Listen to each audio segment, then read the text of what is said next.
आप देख रहे हैं मार्केट काउंटडाउन और हमारे साथ हमारे जानकार राजेश सतपथे, के सुब्रमण्यम और साथ ही अब वायदे बाजार की रणनीति बताने के लिए हमारे साथ जुड़ रहे हैं सिद्धार्थ भामरे। सिद्धार्थ, स्वागत है आपका सीएनबीसी आवाज पर।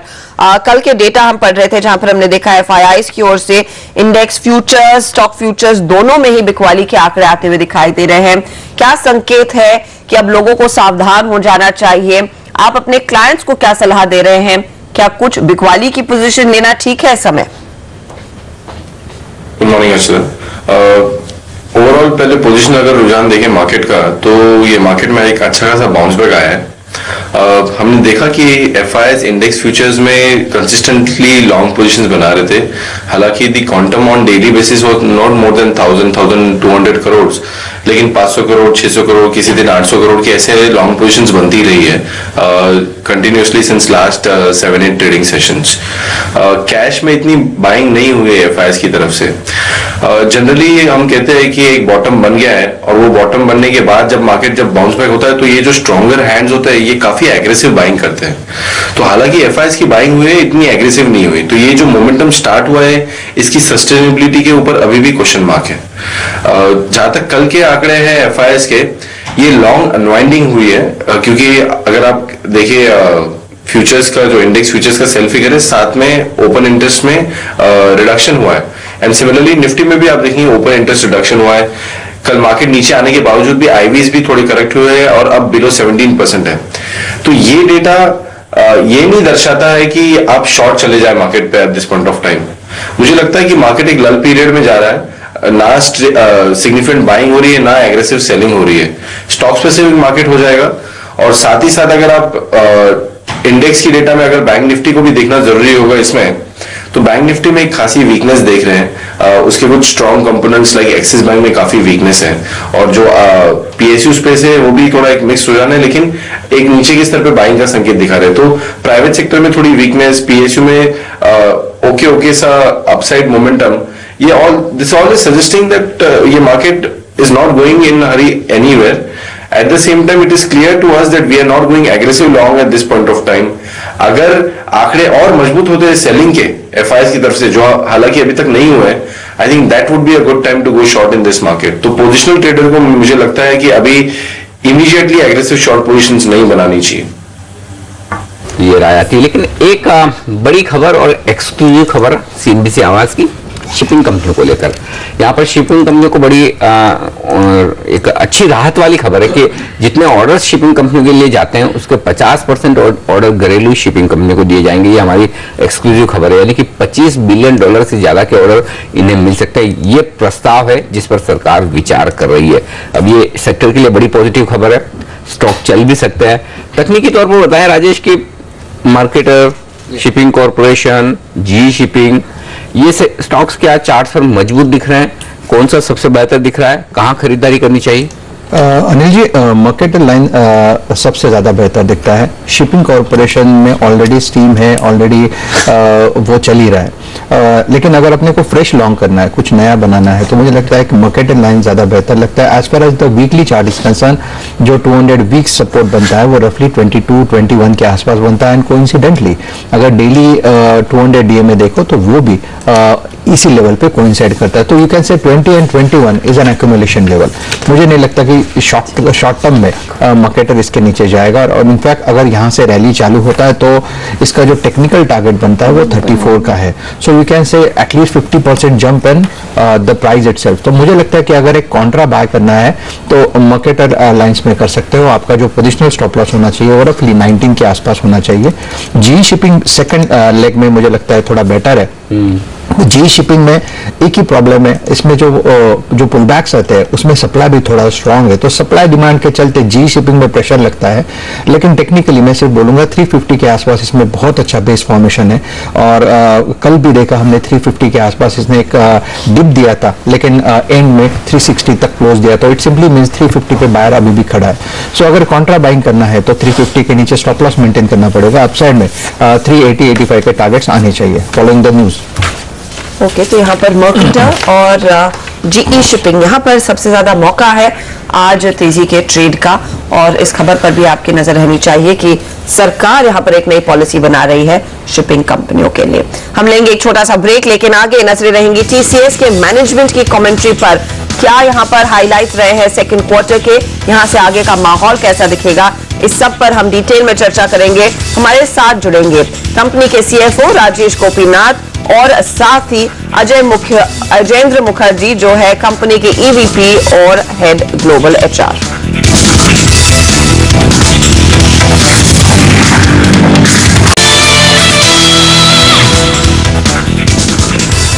पहला सौदा में आप सबका स्वागत है। हमारे एक्सपर्ट्स हमारे साथ हैं और फोकस करते हैं कुछ और स्टॉक्स पर जहां पर आज एक्शन दिखने वाला है।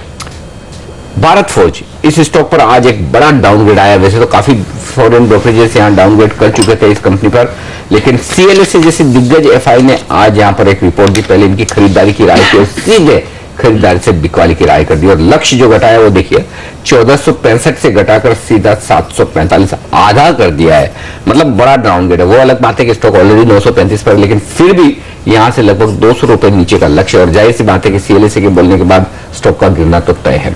अब ये बताएं सिद्धार्थ कि वायदा कारोबार के ट्रेडर्स के लिए क्या मौका बनता है शॉर्ट करने का? कितना नीचे खुले तब भी शॉर्ट करना चाहिए?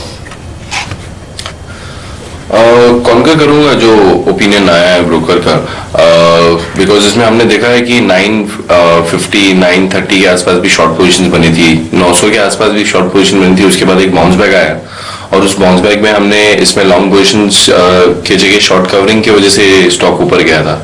कल के सेशन में भी अराउंड 7-7.5% का बिल्टअप है, और चार्ट्स पे भी कुछ खास अपसाइड नहीं लग रहा है इस काउंटर में। तो मुझे लगता है कि ये एक सपोर्ट है इसका नीचे के स्तर का 865, यहाँ तक पहले तो ये स्टॉक जा ही सकता है, and may be below those levels also. So I won't be optimistic in on auto ancillary, specially Bharat forge.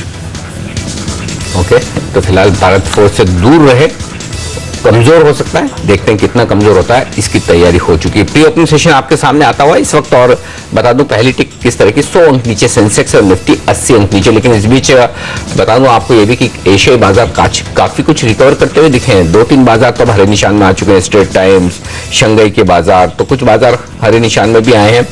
Thailand के बाजार ऊपर आ चुके हैं, शंघाई 1/4% मजबूत है, स्ट्रेट टाइम्स आधा % मजबूत है। तो लोअर लेवल से रिकवरी हो रही है। रुपए पर नजर डालते हैं, 65-18 के मुकाबले में थोड़ी मजबूत शुरुआत हुई है, 7 पैसे की तेजी के साथ शुरुआत की है यहाँ पर रुपए ने। अब इस वक्त फिर से लेवल 65-18 का, तो 65 रुपए 11 पैसे ये है इस वक्त रुपए का लेवल इस वक्त आपके सामने। और अब फोकस करते हैं टीसीएस के नतीजों पर। हमारे साथ जुड़ गए हैं कंपनी के टॉप मैनेजमेंट, सीएफओ और वाइस प्रेसिडेंट राजेश गोपीनाथ, और साथ ही ग्लोबल एचआर के हेड अजयेंद्र मुखर्जी। आप दोनों का ही स्वागत है सीएनबीसी आवाज पर। राजेश, मैं आपसे पहला सवाल लेना चाहूंगी, क्योंकि इस बार हम उम्मीद कर रहे थे कि डॉलर रेवेन्यू 3.5% से ज्यादा रहेगी, 3% की आई है। आप लोग कह रहे हैं कि ये तिमाही परफॉर्मेंस अच्छा है, Q1 से बेहतर है, लेकिन नंबर्स की ओर से इशारा कुछ और ही है। तो माहौल क्या है, और ये जो डॉलर रेवेन्यू में हल्की सी गिरावट आई है उम्मीद के लिहाज से, उसकी क्या वजह है? Overall, as we have said, it's actually a better performance than Q1 adjusted for currency. In constant currency, 3.9% growth compared to 3.5% growth in Q1. And seasonally Q2, that increasing momentum in Q2 has played out this time also. The actual reported dollar, of course, depends on where the currency is. So we lost 90 basis points due to the dollar impact or the currency impact, and have reported a dollar growth of 3%, which is about 120 million incremental dollars. We did about, it's the second quarter where we've done $100 million plus dollar growth. So overall, structurally, I think the growth is fairly good. The growth momentum continues. It is slightly lower than the trajectory that we had expected earlier, but that is a factor of where we see the overall demand scenario at. But going forward, we think while H2 will be cyclically weaker than H1, we are fairly confident about the larger demand scenario. आपने जो कहा, जो आपकी expectation थी उससे थोड़ा सा कम performance रहा है डॉलर आई में, तो क्या कंसर्न्स रहेंगे गोइंग फॉरवर्ड? क्या डिमांड में आपको उतना पिकअप इस समय नहीं दिख रहा है जितना पहले इंडिकेशन मिला था क्लाइंट्स की ओर से? So Actually, specifically, there's not much places where we can say that this or that. There are small patches of underperformance, but at an aggregate level, our customer additions have been good. Our order pipeline has been good. We are seeing some other sectors like insurance recovering in markets like US, while others like Diligent and Japan continue to be slightly weak. So it's been it's a all-round quarter. There are some good patches, some bad patches. Nothing to call out specifically. And going forward, do we see a negative trajectory? No. But H2 is, as I said, weaker than H1. And typically Q3 comes in weaker because it has got less number of working days. Holiday effect is there. And we'll have to see how furloughs and other things work out in Q3. Ajendra, फिर ऐसे में बताएं कि Q3 में किस तरह का working environment रहेगा, क्योंकि छुट्टियों की संभावनाएं ज्यादा हैं, तो क्या ये समझा जाए कि पिछले साल के Q3 के मुकाबले में ये वाला Q3 तीसरी तिमाही ज्यादा कमजोर रह सकती है? क्या ये अंदाजा लगाना ठीक है? Q3 जो है हमारा, जैसे राजेश ने कहा है कि नंबर ऑफ वर्किंग डेज कम है, लेकिन जो हम लोग देख रहे हैं Q3 वो जैसे इसके पहले हम लोगों ने देखा है उसी तरह का रहेगा. इसमें from a working environment point of view, from that angle there is not much of a change between the earlier period और इस बार जो हम लोग देख रहे हैं. अट्रिशन के लिहाज से अब स्थिति कैसी दिख रही है अजय? क्या वहां पर आपको लग रहा है अब कुछ सिचुएशन नियंत्रण में है compare to the last few quarters? Compared to last few quarters, अगर हम लोग इस पर्टिकुलर क्वार्टर में देखें तो हमारा जो absolute number of people who left TCS वो भी पिछले क्वार्टर से कम हो गया. पहले पिछले क्वार्टर में 15,000, इस क्वार्टर में 14,500, तो उसमें कम तो है. और जिसको कि मैं ऐसा बोलता हूँ कि ये स्टेबलाइज हो रहा है eight this point in time. और जैसा हम लोग आगे देख रहे हैं, हमारे हिसाब से एट्रिशन नंबर गोइंग फॉरवर्ड वो जहाँ पे अभी हम लोग हैं उससे कम होना चाहिए. तो overall I think the situation is improving from and we are happy with where we are. And can it be, should we look forward to bringing it down further? Definitely yes. तो हम लोग कोशिश तो वही रहेगी कि हम लोग retain करें more and more people within TCS. हमारा all the programs for training जो है, जो हम लोगों ने बोला था 100,000 people we will train in digital, वो हमारा full swing में है at this point in time. We have trained 30,000 people in digital. So हम लोग अपने आप को gear up कर रहे हैं for future growth, and from that point of view there is a lot of excitement, lot of buzz within the organization. And I'm quite hopeful that the attrition will stabilize going forward. आपने अपना headcount भी FY16 का जो है वो पहले जो 60,000 रखा था उसे 75,000 किया है. तो किन एरियाज में आपको लग रहा है और काम कंपनी के हाथ आता हुआ दिखाई देगा जहां पर आप इन नए कर्मचारियों को जोड़ेंगे? तो किन वर्टिकल्स में आपको लग रहा है ये नया वर्कफोर्स ऐड होगा? क्या डिजिटल उसमें अहमियत रखता है, वो सबसे प्रोमिनेंट रहेगा?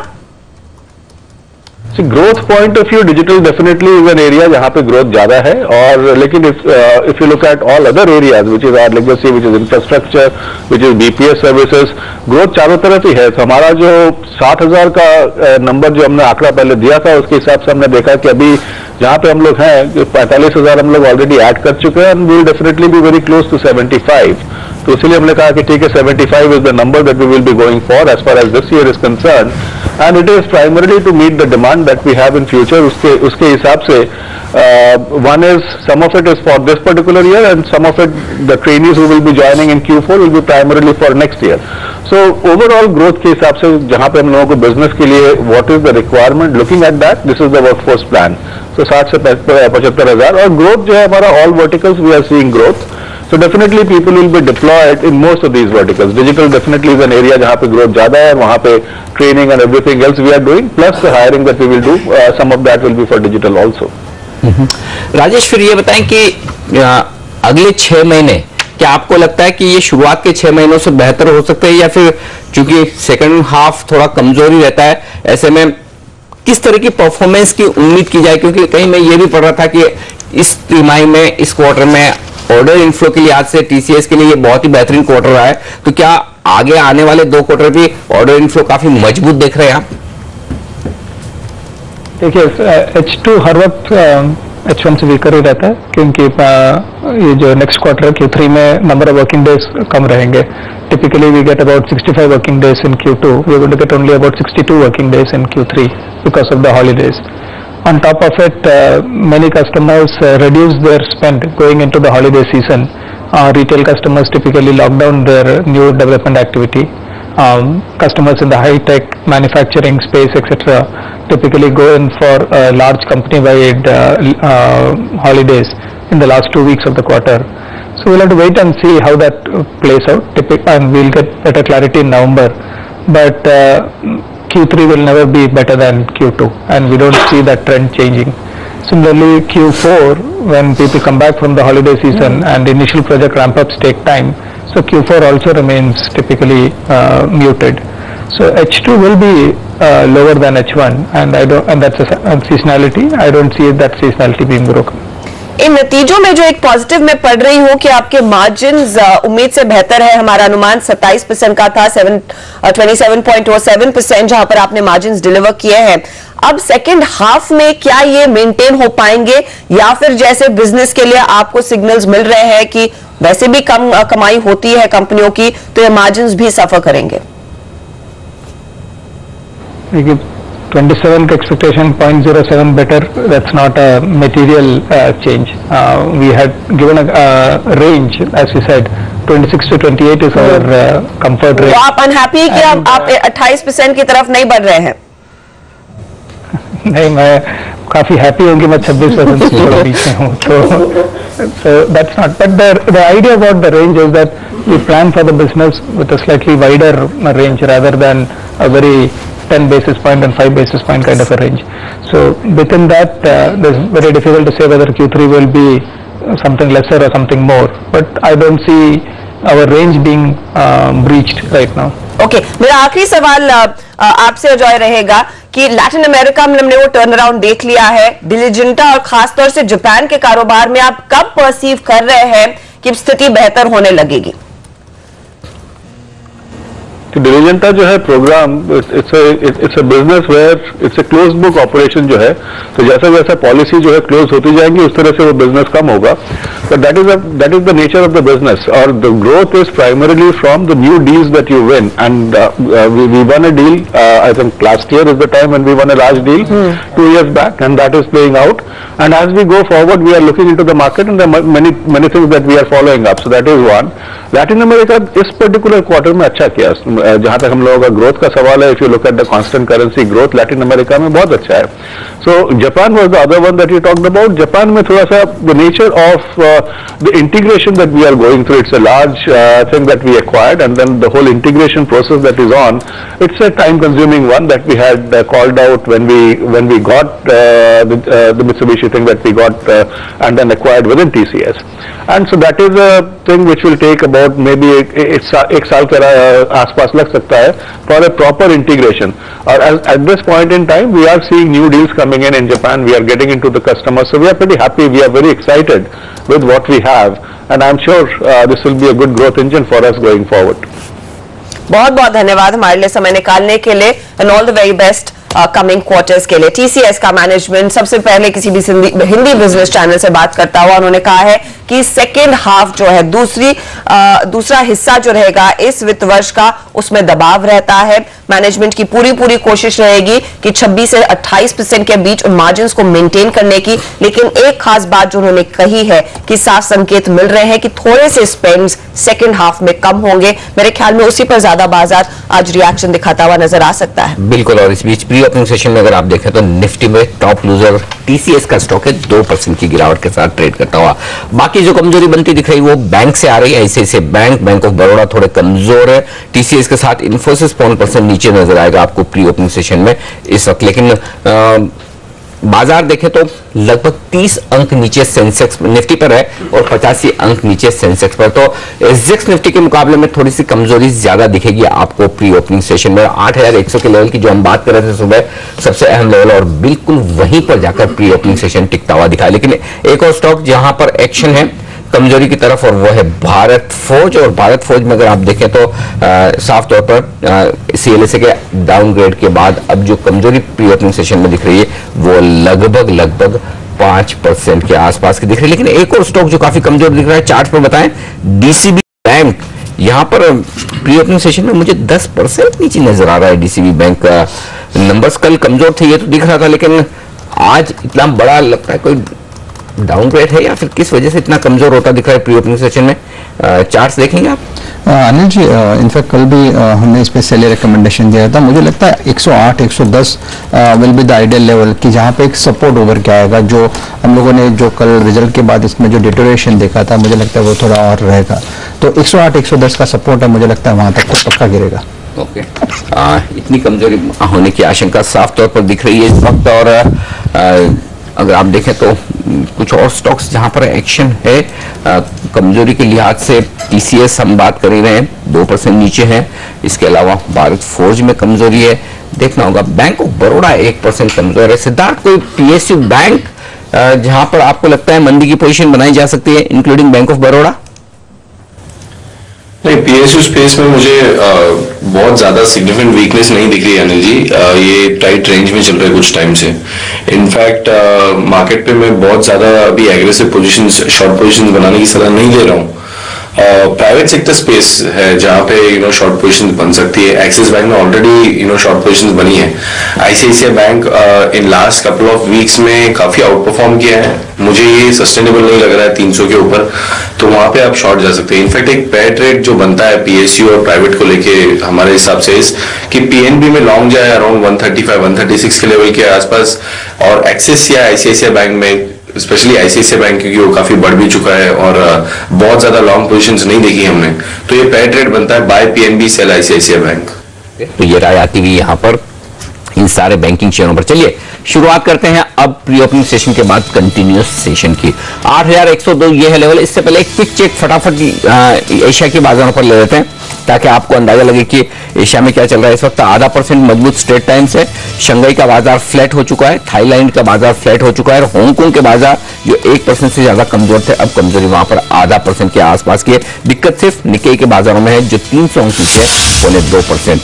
चलिए, हमारे यहाँ संकेत यह है कि हम 30 अंक नीचे खुलेंगे निफ्टी पर 8100 के बेहद करीब। 85 अंक नीचे आपको नजर आएगा इस वक्त सेंसेक्स। पहली टिक आपकी स्क्रीन पर सेंचुरी के साथ सेंसेक्स पर 120 अंक नीचे है सेंसेक्स। निफ्टी पर नुकसान 30 अंकों का। 8100 के अहम लेवल पर निफ्टी इस वक्त खुलता हुआ दिखेगा। तो ये है इस वक्त का पहली टिक पर रुझान बाजार का।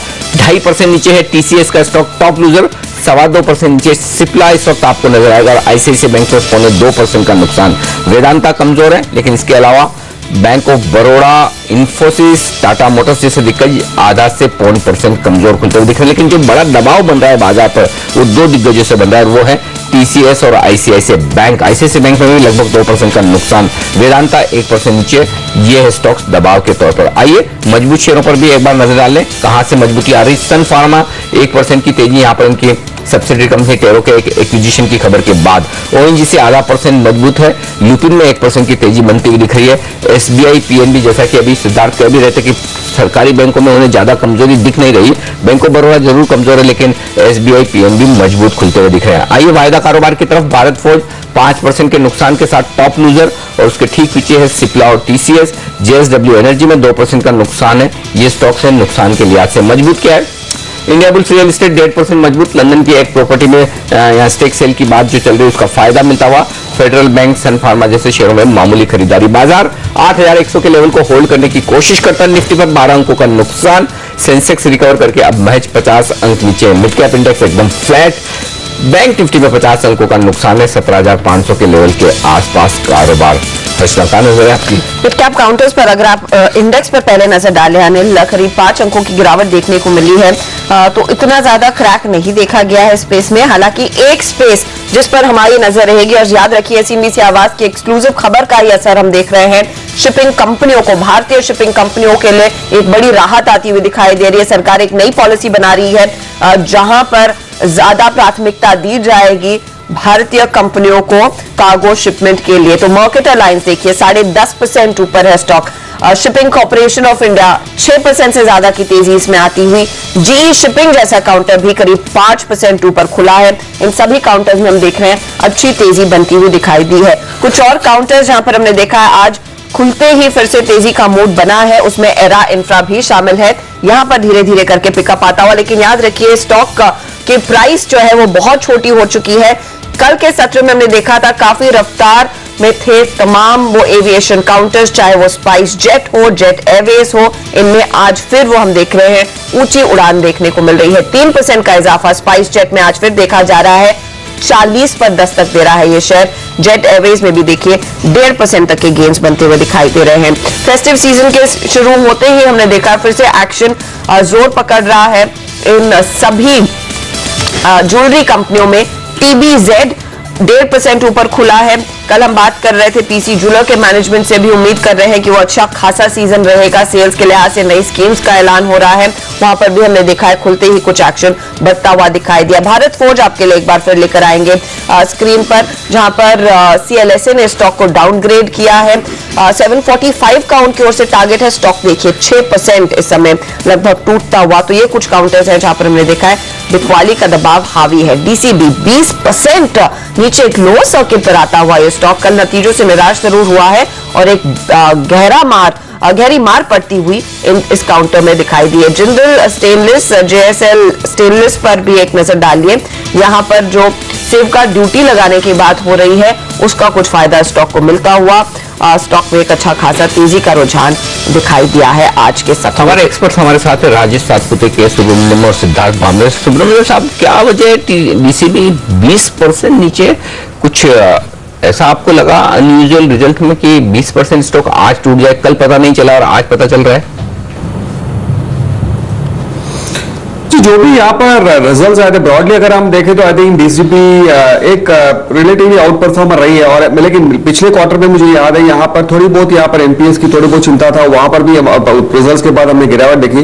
लेकिन आज की जो गिरावट है मेरा मानना है शायद अगर कोई ऐसे खबर फिलहाल ऐसा कोई नेगेटिव रिजल्ट के बाहर अगर कुछ नहीं है तो आई थिंक एक बाइंग अपॉर्चुनिटी है, क्योंकि रिलेटिवली बेटर बैंक रहा है परफॉर्मेंस के हिसाब से। आई थिंक जो भी यहाँ पर गिरावट है शायद उसका अगर रिजल्ट के बेसिस पे तो आई थिंक एक मेरा मानना है कि एक बाय डिप स्ट्रेटजी करके इसको आई थिंक इस क्षेत्र में एक अच्छा पिक बन सकता है। क्योंकि मैं देख रहा था प्रोविजनिंग जरूर बड़ी थी DCB की कल, हालांकि एसेट क्वालिटी स्टेबल थी, लेकिन शायद प्रोविजनिंग बढ़ाना हो सकता है। बाजार को ये पसंद ना आया और वो एक रीजन हो सकता है जिसके चलते आप देख सकते हैं कि 20% का लोअर सर्किट लगता हुआ दिख रहा है यहाँ पर। अब TCS की कमजोरी बढ़ती हुई दिख रही है और ये इंटरेस्टिंग, आप देखिए 3.5% का नुकसान TCS में हो चुका है। तो TCS अब 2500 के आसपास पहुंचता हुआ दिख रहा है। TCS पर बड़ा सपोर्ट कहां है राजेश, ये बताएं। अनिल जी, एक जो मेन सपोर्ट है वो तो उसने तोड़ दिया, तो मुझे लगता है कि थोड़ा यहाँ पे वीकनेस और बढ़ेगा। रफली जहाँ पे एक रैली शुरू हुई थी, लगता है 2450, जहाँ से हमने एक टेक्निकल पुल बैक देखा था, वो लेवल आ सकता है। यहाँ पे एक शॉर्ट टर्म मैं यही मेंशन करना चाहूंगा, 2500 के आसपास एक short term trend line support है। अगर वो टूटता है तो फिर मुझे लगता है TCS की दिक्कतें और बढ़ेंगी। तो आई think that is the level which one should watch for. अगर 2500 का लेवल टूटता है तो definitely TCS is an exit at least for short term. Okay, तो 2500 की ओर ही ये स्टॉक फिसलता हुआ 85 रुपए की गिरावट इस स्टॉक में आई है। वायदे बाजार की पोजीशंस अब क्या अग्रेसिव शॉर्ट्स की तरफ बढ़ चुकी है सिद्धार्थ TCS में, और बाकी IT कंपनियों में भी अब क्या स्थिति देखने को मिल रही है, खासतौर से HCL टेक और इन्फोसिस? वैसे तो अभी ये result is known to all और उसके बेसिस पे ट्रेड जनरेट करना will not be a very wise thing. I agree with the support mentioned that around 2500 it has a good support, 2450 के आसपास भी काफी सपोर्ट है। TCS को अगर आप पिछले 1.5 साल में देखें तो ये स्टॉक 300 पॉइंट के रेंज में रहा है, 2500 on the lower side, 2750 2800 on the higher side. I don't think so कि ये रिजल्ट में वो क्षमता है कि ये रेंज को तोड़ के स्टॉक नीचे जाएगा। ब्रॉडर पिक्चर भी देखना चाहिए IT स्टॉक्स के लिए।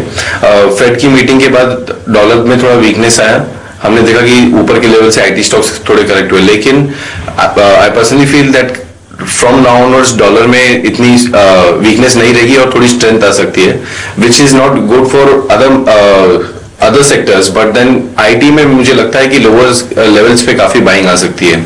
तो रादर देन इनिशिएटिंग शॉर्ट इन TCS, मैं 2450 और 2500 के बीच में इसकी बाइंग करूंगा। अगर आप मंथली चार्ट्स भी देखें तो बड़ा कंसोलिडेशन हो रहा है और एक ऐसी स्थिति नहीं है कि ये बड़े कंसोलिडेशन के बाद ब्रेकडाउन आना चाहिए। तो मुझे लगता है कि बेस्ट सिनेरियो वुड बी कि ये रेंज में ही रहेगा, lower side of the range पे आ रहा है, एक अपॉर्चुनिटी मिल रही है, बाय करना चाहिए। इन्फोसिस में भी मेरी कुछ ऐसी इन्वेस्टमेंट स्ट्रेटेजी रहेगी कि अगर ये 1000-1020 के आसपास आता है, हालांकि ये वहां से दूर है, तो I would buy over there. तो मैं at this point of time I won't short Infosys और टीसीएस, जबकि दिख रही है क्लियरली कि शॉर्ट पोजीशन बन रहे हैं, लेकिन buy on dip strategy adopt करें। टीसीएस में प्रेफर करूंगा over Infosys at this point of time. Okay, ठीक बात है, ये राय आती हुई दिख रही है। लेकिन इस बीच लीवर थोड़ा सा वीक हुआ है, नतीजों के पहले 0.5% कमजोर है। और राजेश, आप कह रहे थे कि लीवर मजबूत नजर आ रहा है, लोअर लेवल्स पर खरीदारी का मौका देखना चाहिए। क्या ये सही वक्त है आज खरीदने का, और यदि हाँ तो फिर स्टॉप लॉस और टारगेट क्या होने चाहिए? अनिल जी, मुझे जैसे मैंने कहा कि मॉर्निंग में डेफिनेटली रिजल्ट के पहले इसमें वीकनेस रहेगा, वीक हैंड्स तो डेफिनेटली ट्राई करेंगे, अगर मिलता है तो क्यों नहीं। तो मुझे लगता है कि जो सपोर्ट मॉर्निंग में मैंने जैसे डिस्कस किया 804, 805 is a good buying level. Minimum stop loss आपका जो होना चाहिए और purely on positional basis, result है इंट्राडे मत करिए, पोजिशनल बेसिस पे 790 का स्टॉप लॉस रखिए। और मुझे लगता है अगर रिजल्ट भी अच्छा आता है तो डेफिनेटली आप बहुत अच्छी शॉर्ट कवरिंग रैली देखोगे, जिसका टारगेट जैसे मैंने मेंशन किया 850, 860, that is what we look from a positional point of view. Bank of Baroda पर आपकी फंडामेंटल राय कितनी बदली है सुब्रमण्यम जी, इस पूरे सीबीआई के जांच के मामले के बाद, जहां पर कल भी 6 गिरफ्तारियां हुई हैं। स्टॉक अब देखिए ज्यादा टूट नहीं रहा है, थोड़ा सा फ्लैट है, सिर्फ 1 रुपए नीचे है।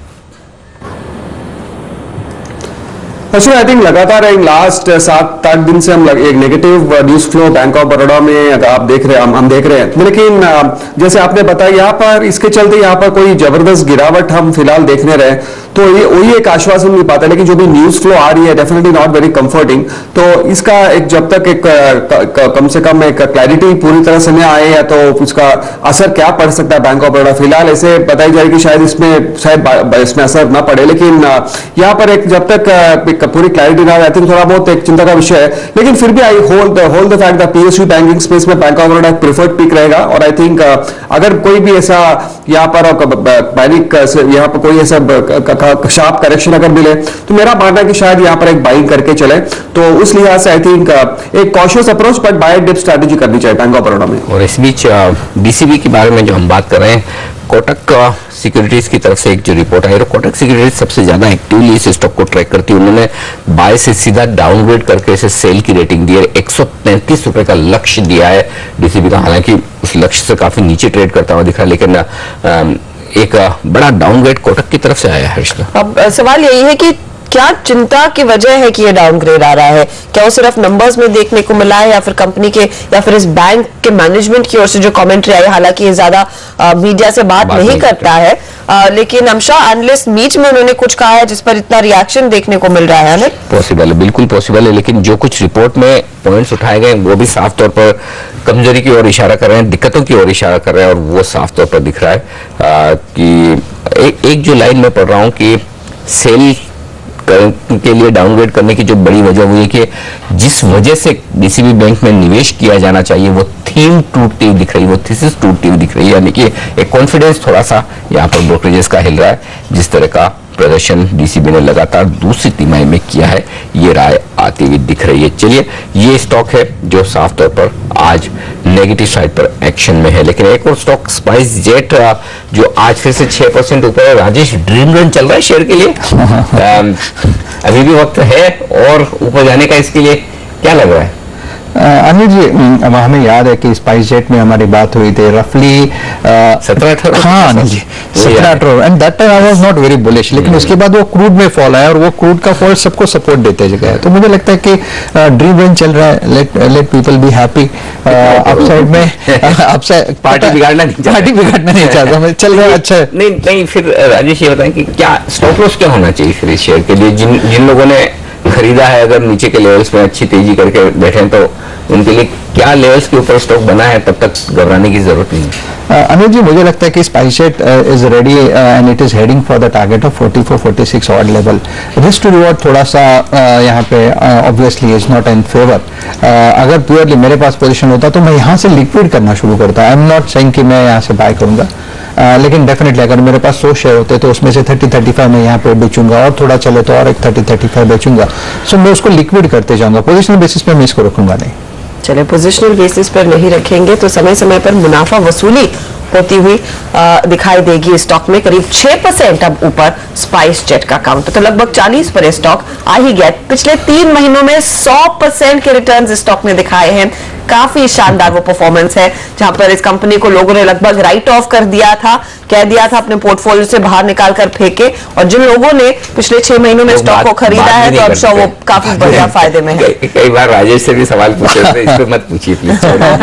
वो अनिल जी वो किंगफिशर एयरलाइन का झटका था। चलिए, लेकिन किंगफिशर के बाद स्पाइस जेट ने जिस तरह का टर्न अराउंड दिखा, एक और टर्न अराउंड दिख रहा है मेरी स्क्रीन पर, वो है इन्फोसिस।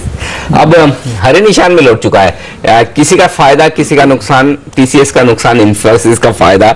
शायद बाजार ये ट्रेड देख रहा है, सब 1100 के आसपास पहुंचता हुआ इन्फोसिस का स्टॉक का एक बेहतरीन रिकवरी इन्फोसिस में आती हुई दिख रही है, जबकि टीसीएस 3.5% कमजोर है। ये फिलहाल स्थिति है मार्केट की। इन्फोसिस में पाता हुआ शुक्रिया आप तीनों का ही, राजेश सुब्रमण्यम साहब और सिद्धार्थ मारले, समय निकालकर अपनी राय देने के लिए। तो काफी हरकत आज बाजार में देखने को मिली। स्टॉक स्पेसिफिक काफी ज्यादा एक्शन देखा जा रहा है, लेकिन फिलहाल लेंगे एक छोटा सा ब्रेक के बाद बिहार चुनाव का बाजार से क्या है कनेक्शन, इस पर रहेगी हमारी नजर। हमारे साथ होंगे सीएनबीसी आवाज के प्रधान संपादक संजय पुगलिया और साथ ही आइकन इन्वेस्टमेंट्स के अनिल सिंह भी इस छोटे ब्रेक के बाद।